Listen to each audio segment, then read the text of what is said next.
जय श्री राम, जय श्री राम, जय श्री राम।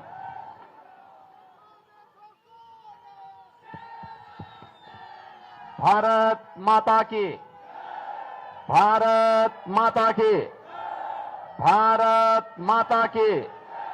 नमः पार्वती पतिये हर हर। बिजली महादेव और हिंडम्बा माता के इस पावन धरा को कोटि कोटि नमन करते हुए आप सभी मंडी संसदीय क्षेत्र से जुड़े हुए कुल्लू वासियों का मैं हृदय से स्वागत करता हूं, अभिनंदन करता हूं। मंच पर उपस्थित हिमाचल प्रदेश के पूर्व मुख्यमंत्री सम्मान्य श्री जयराम ठाकुर जी, प्रदेश अध्यक्ष डॉक्टर राजीव बिंदल जी, मंडी संसदीय क्षेत्र से भारतीय जनता पार्टी की लोकप्रिय प्रत्याशी, भारतीय फिल्म जगत की बेहतरीन कलाकार सुश्री कंगना रनौत जी, पूर्व मंत्री और प्रदेश उपाध्यक्ष श्री गोविंद ठाकुर जी, माननीय विधायक श्री सुरेंद्र शौरी जी, पूर्व सांसद जिनके साथ मुझे भी संसद में कई बार रहने का अवसर प्राप्त हुआ, ऐसे श्री राजा महेश्वर सिंह जी, पूर्व प्रत्याशी कुल्लू श्री नरोत्तम ठाकुर जी, जिलाध्यक्ष कुल्लू श्री अरविंद चंदेल जी, महिला आयोग की पूर्व अध्यक्ष श्रीमती धनेश्वरी ठाकुर जी, पूज्य संत महामंडलेश्वर स्वामी राम शरण जी महाराज, मंच पर उपस्थित भारतीय जनता पार्टी के हमारे सभी पदाधिकारीगण और भारी संख्या में कुल्लू में उपस्थित मेरे सभी उपस्थित बहनों और भाइयों, देवभूमि और वीरभूमि दोनों को कोटि कोटि नमन करते हुए मैं आपका अभिनंदन करता हूं। बहनों और भाइयों, आप कितने सौभाग्यशाली हैं कि चुनाव के दौरान कितना सुहावना मौसम है। पिछले 3 महीने से हम लोग मैदान में गर्मी से झुलस रहे हैं। कल दिल्ली का टेम्परेचर 52 डिग्री था, कल गोरखपुर में 48 डिग्री टेम्परेचर था। अभिवादन करें।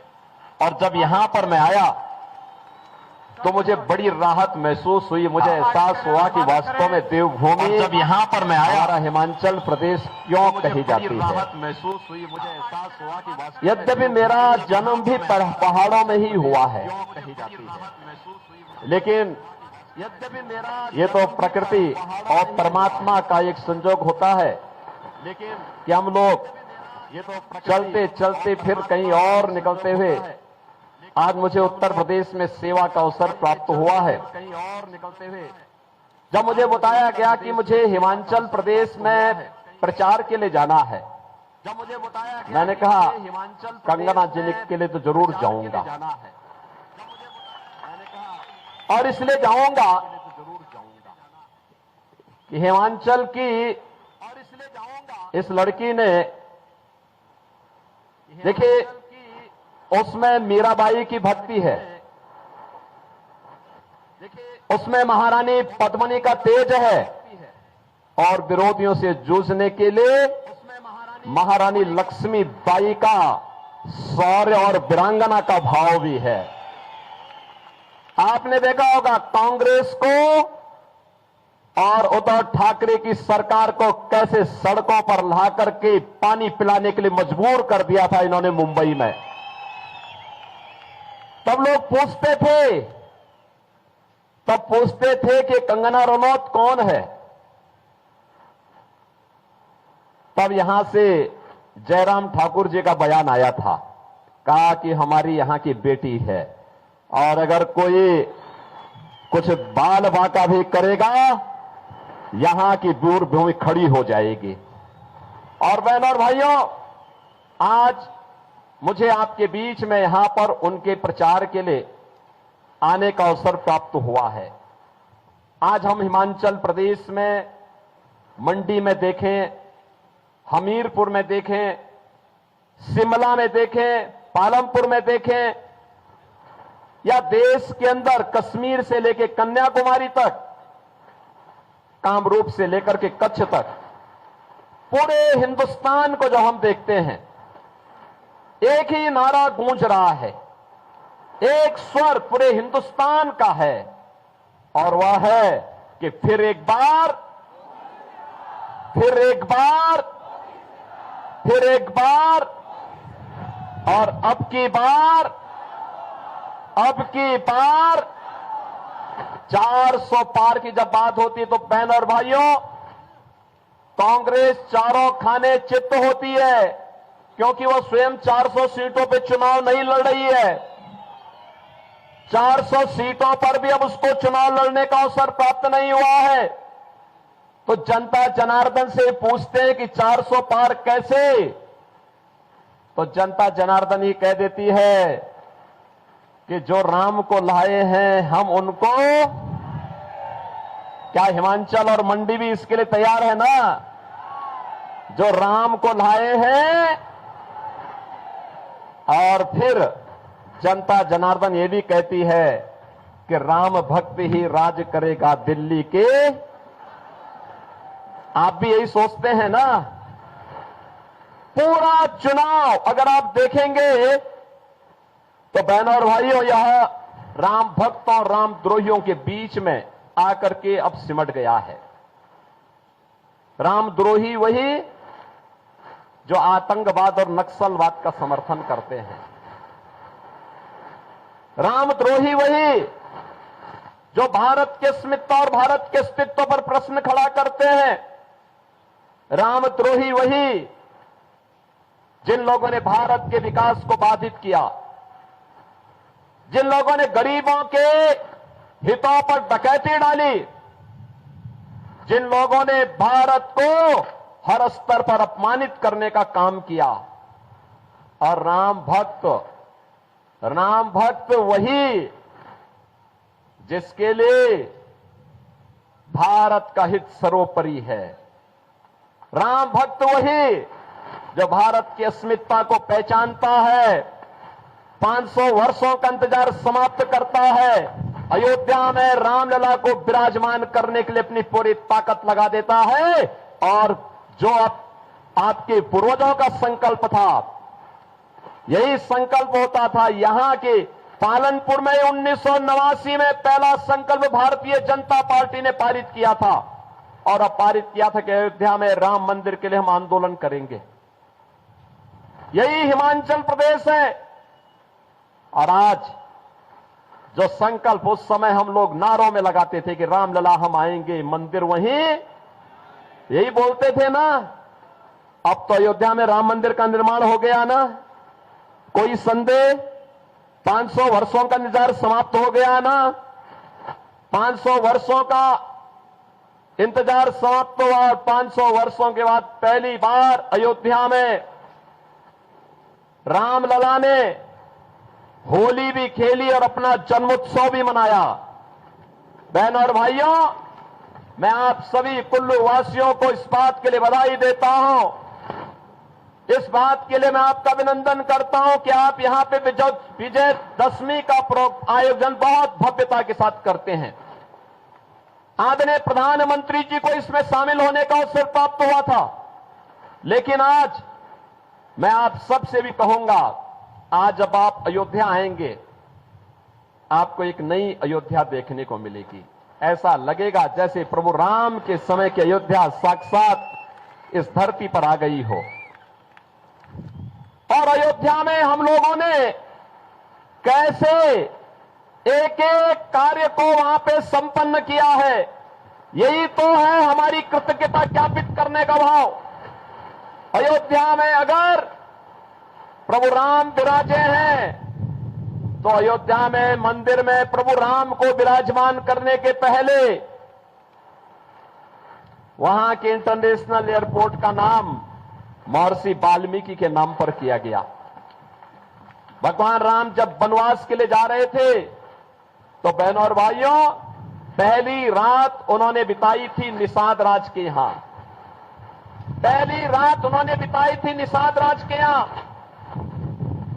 अयोध्या में जितने भी रेल बसेरा और यात्री विश्रामालय हैं वह है निषाद राज के नाम पर।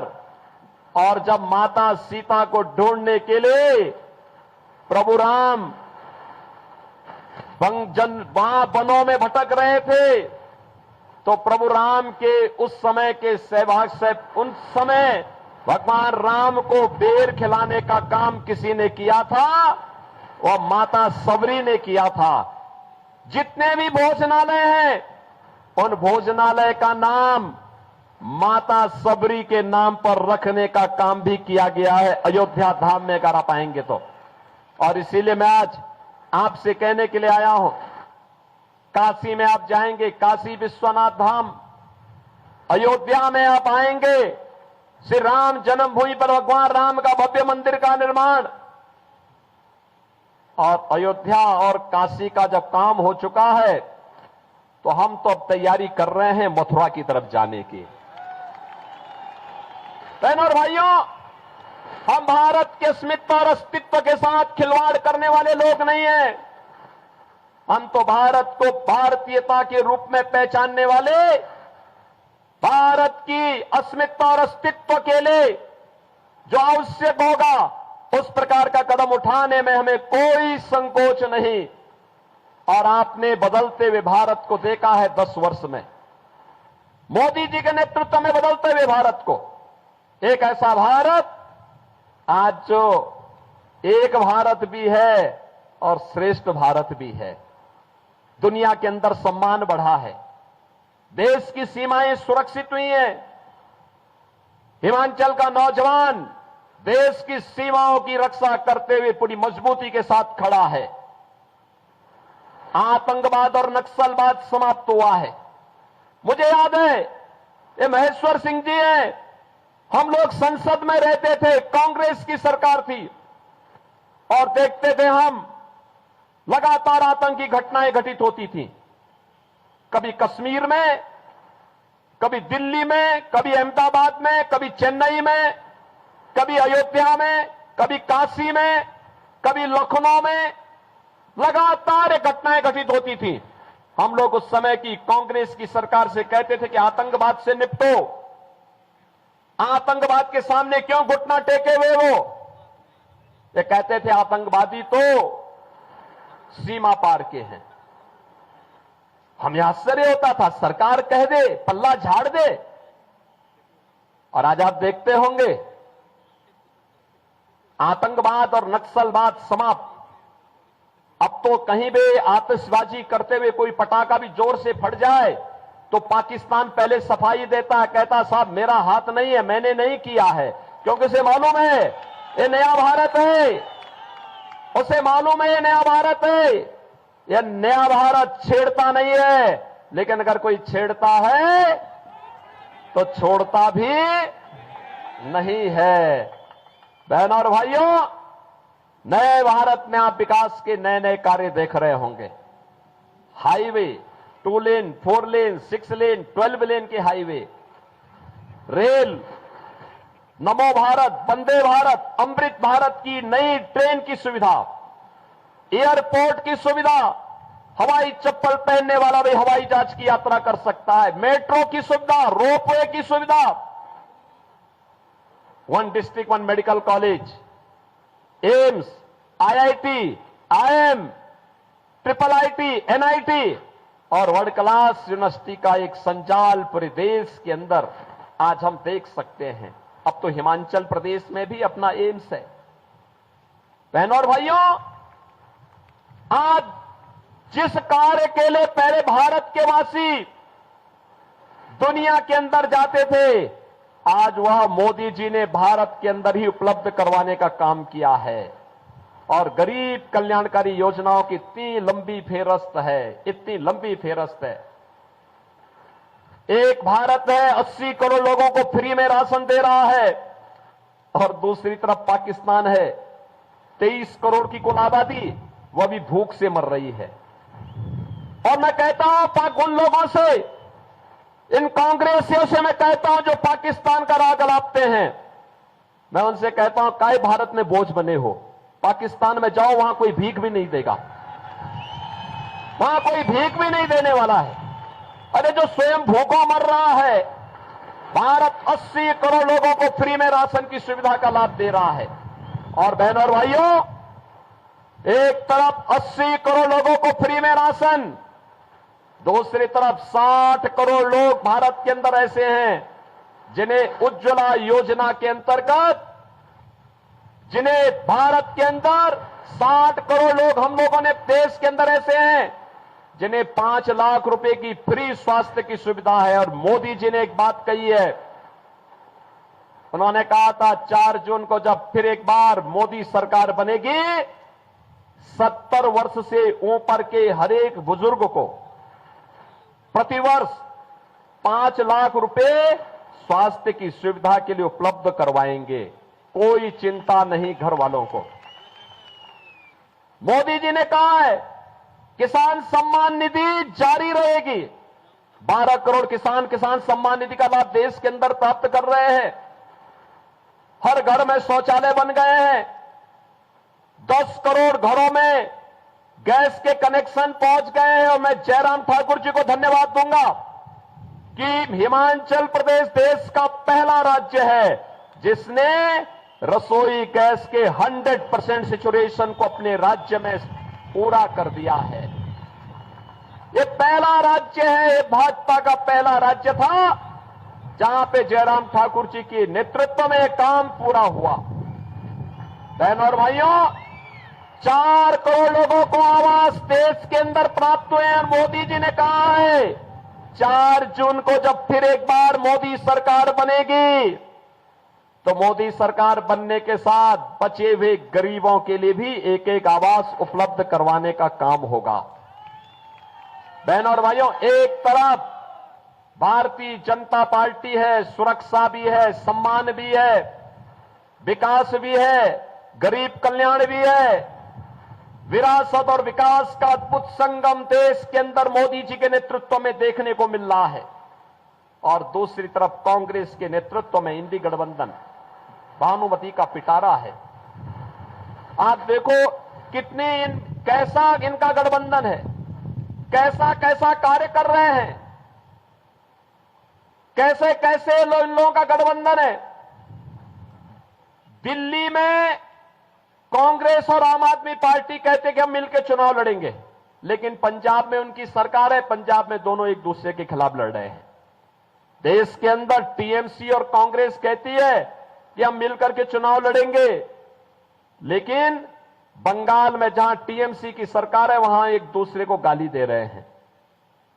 ऐसे ही हर राज्य में इनके हाल है। और इनका घोषणा पत्र, कांग्रेस का घोषणा पत्र तो ऐसे लगता है जैसे मुस्लिम लीग का घोषणा पत्र हो। बहनों और भाइयों बहनों, कांग्रेस को वोट देने का मतलब आज के दिन पर मुस्लिम लीग को वोट देने जैसा है। जो काम मुस्लिम लीग ने, जो काम 1940 के दशक में मुस्लिम लीग ने किया था, आज कांग्रेस वही काम करने जा रही है। उसका घोषणा पत्र तो देखो, उसका घोषणा पत्र कहता है कि पर्सनल लॉ लागू करेंगे। पर्सनल लॉ का मतलब आप जानते हैं? पर्सनल लॉ का मतलब तालिबानी शासन। बेटी स्कूल नहीं जा पाएगी, बहनें ऑफिस और मार्केट नहीं जा पाएंगी, बुर्का पहन करके घर के अंदर उन्हें दुबक के रहना पड़ेगा। भारतीय जनता पार्टी इस बात की घोषणा करती है, भारत बाबा साहब भीमराव अंबेडकर के द्वारा बनाए गए संविधान से चलेगा, किसी शरिया कानून से भारत नहीं चलेगा। कांग्रेस की इन मंशाओं को पूरा नहीं होने देंगे। और ये वीर भूमि हिमाचल प्रदेश से मैं आपसे यही कहना चाहूंगा, हमें कांग्रेस की मंशाओं को पूरा नहीं होने देना है। कांग्रेस का घोषणा पत्र कहता है, कांग्रेस के शहजादे से किसी ने पूछा क्या करेंगे सत्ता में आकर के, कहा गरीबी हटाएंगे। पत्रकार ने पूछा कि भाई ये बताओ, तुम्हारी दादी भी यही नारा देती थी और तुम भी यही नारा दे रहे हो। कहा दादी ने नारा दिया था लेकिन मैं एक झटके में हटा दूंगा। कहा कैसे हटाएंगे, कैसे हटाएंगे? उसने कहा संपत्ति का सर्वे कराऊंगा। संपत्ति का सर्वे का मतलब आप जानते हैं? पहले आपकी संपत्ति का सर्वे करवाएंगे। आपके फादर, ग्रैंडफादर ने, आपके दादा ने, आपके बाबा ने, आपके फादर ने, आपके मदर ने, आपकी मां, आपके पिता से कोई पैतृक संपत्ति आपको प्राप्त हुई है, उस पर ये वरासत टैक्स लगाएंगे। वरासत टैक्स में आधी प्रॉपर्टी ये लोग ले लेंगे, आपकी आधी प्रॉपर्टी ले लेंगे और आधी प्रॉपर्टी लेकर के फिर उसको किसी पाकिस्तानी, किसी अफगानिस्तानी और किसी बांग्लादेशी और किसी रोहिंग्या को घुसपैठे को दे करके, अब आप सोचो आपका 4 कमरे का घर है या 2 कमरे का घर है, आपके पिता ने, आपके ग्रैंडफादर ने बना करके आपको दिया है, उसमें से आधे में आप रहेंगे और आधे में एक किसी घुसपैठिए को रख देंगे। क्या आपको अच्छा लगेगा? क्या कुल्लू वासियों में पूछना चाहता हूं, क्या आपको अच्छा लगेगा? क्या कांग्रेस की मंशा पूरी होनी चाहिए क्या? और मैं इसीलिए कहता हूं, इनका ये वरासत टैक्स जजिया कर है, औरंगजेब का जजिया कर। औरंगजेब की आत्मा एक कांग्रेस के अंदर घुस चुकी है। औरंगजेब मुगलों का सबसे क्रूर बादशाह था। औरंगजेब, बहन और भाइयों, कोई मुसलमान भी, कोई शरीफ मुसलमान भी अपने पुत्र का नाम औरंगजेब नहीं रखता है, क्योंकि औरंगजेब ने पहले अपने भाई की हत्या की, फिर अपने बाप शाहजहां को उसने जेल के अंदर कैद कर दिया था। और कैद करने के बाद शाहजहां ने कहा है, शाहजहां की जीवनी अगर आप पढ़ेंगे, शाहजहां ने, अगर आप खुदा वक्त लाइब्रेरी पटना कभी आपको जाने का अवसर प्राप्त हो तो वहां जाइए, शाहजहां और औरंगजेब के बारे में पढ़िए। शाहजहां कहता है कि दुष्ट औरंगजेब, तुझ जैसा कमबख्त पुत्र कभी किसी को पैदा न हो। तूने जीते जी मुझे एक एक बूंद पानी के लिए तरसाया है, और तुझसे अच्छे तो हिंदू हैं जो अपने बड़े बुजुर्गों का सम्मान करते हैं और मरने के बाद भी उनको श्राद्ध और पितरों को जल दे करके उनकी तृप्ति करते हैं। बहनों और भाइयों, जिस औरंगजेब के बारे में उसका बाप ये कहता हो, उस औरंगजेब की आत्मा एक कांग्रेस के अंदर घुस चुकी है। और इसीलिए मैं आपसे कहने के लिए आया हूं, स्वतंत्र भारत में अब किसी औरंगजेब को पैदा मत होने दीजिए। ये औरंगजेब है जिसने काशी में भगवान विश्वनाथ का मंदिर तोड़ा था। यही औरंगजेब है जिसने मथुरा में भगवान कृष्ण की जन्मभूमि पर मस्जिद का निर्माण कर दिया था। बहनों और भाइयों, हमें इन दुष्टों को फिर से जीवित नहीं होने देना है, और इसीलिए तो हम यूपी के अंदर बहुत सख्ती से निपटते हैं इन लोगों से, बहुत सख्ती से। आपने देखा होगा, आज तो मैं जब हिमाचल आता हूं तो हिमाचल का ट्रांसपोर्टर मेरे पास आता है, कहता साहब जब से आपकी सरकार आई है, बीजेपी की सरकार आई है, हम बड़े सुकून से यूपी के अंदर जाते हैं। मैंने कहा कैसे? कहा साहब आज वहां कोई परेशानी नहीं, कोई लूटपाट नहीं, कोई पैसा हमसे नहीं मांगता। लेकिन दूसरी तरफ वहां पे ये औरंगजेब को अपना आदर्श मानने वाले जितने बड़े बड़े माफिया थे, इन माफिया को हमने एकदम ठीक करने का काम किया है। बहनों और भाइयों, हमारा संकल्प था कि अयोध्या में रामलला का भव्य मंदिर बनाएंगे, और संकल्प भी पूरा हुआ। और हमारा संकल्प था कि उत्तर प्रदेश को माफिया मुक्त करके इनको मिट्टी में मिलाने का काम करेंगे। बहनों और भाइयों, आज आप देखते होंगे उत्तर प्रदेश में कोई माफिया नहीं बचा है, कोई नहीं बचा है। आपने 7 वर्ष में यूपी में कोई दंगे का नाम सुना? अब नहीं होता दंगा, कोई कर्फ्यू नहीं, कोई दंगा नहीं, बेटी और व्यापारी की सुरक्षा पे कोई खतरा नहीं, हर ओर खुशहाली है, विकास के पथ पर तेजी के साथ आगे बढ़ रहा है यूपी। और इसलिए क्योंकि हमने कहा भाई जिसको औरंगजेब प्यारे है तो उसकी कब्र में ही जाओ, तुम्हें वहीं दफना देते हैं।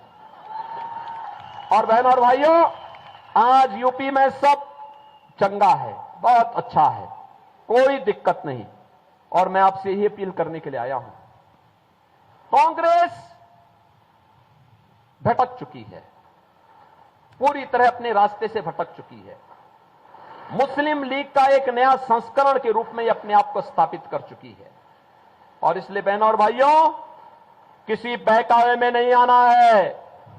यहां पे देखिए, आपने भारतीय जनता पार्टी ने आपके बीच में प्रत्याशी बना करके सुश्री कंगना रनौत जी को आपके पास भेजा है।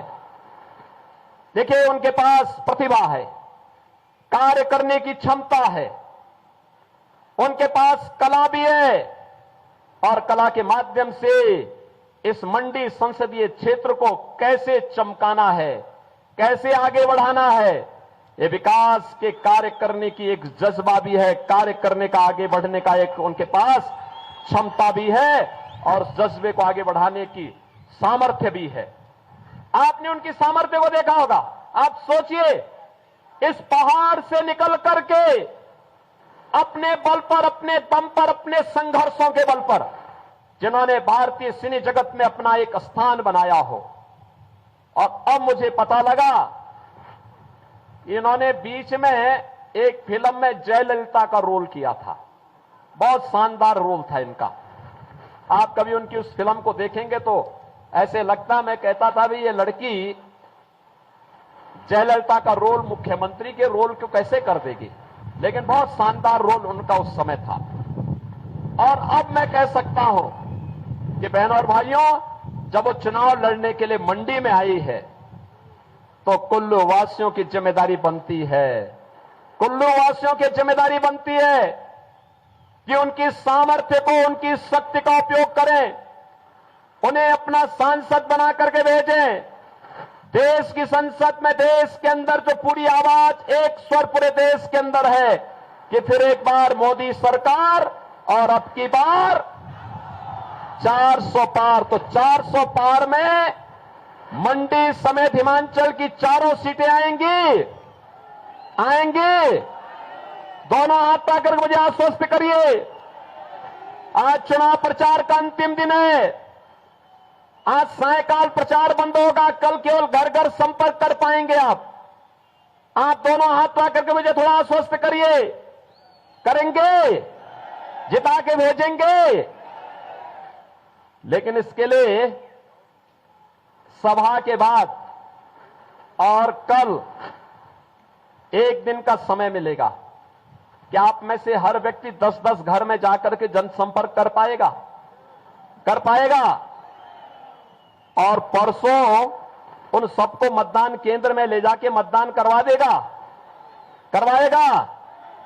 बहनों और भाइयों, मैं आपको कंगना जी से भी कहूंगा, यहां के सभी विधायकों से भी कहूंगा, चुनाव के बाद एक बार अयोध्या का दर्शन करने के लिए आए। इन सब लोगों को अयोध्या का दर्शन कराने के लिए लेके आए।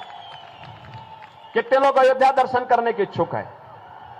पूरा कुल्लू ही दर्शन करना चाहता है। आप आ जाएंगे तो मैं सारी व्यवस्था अयोध्या में कर दूंगा। अयोध्या में सारी व्यवस्था की जिम्मेदारी हमारी। सहमत है? कमल खिलेगा।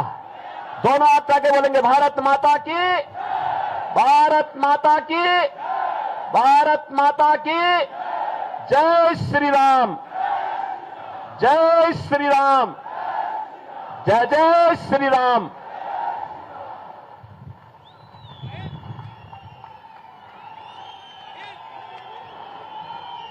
बहुत बहुत धन्यवाद।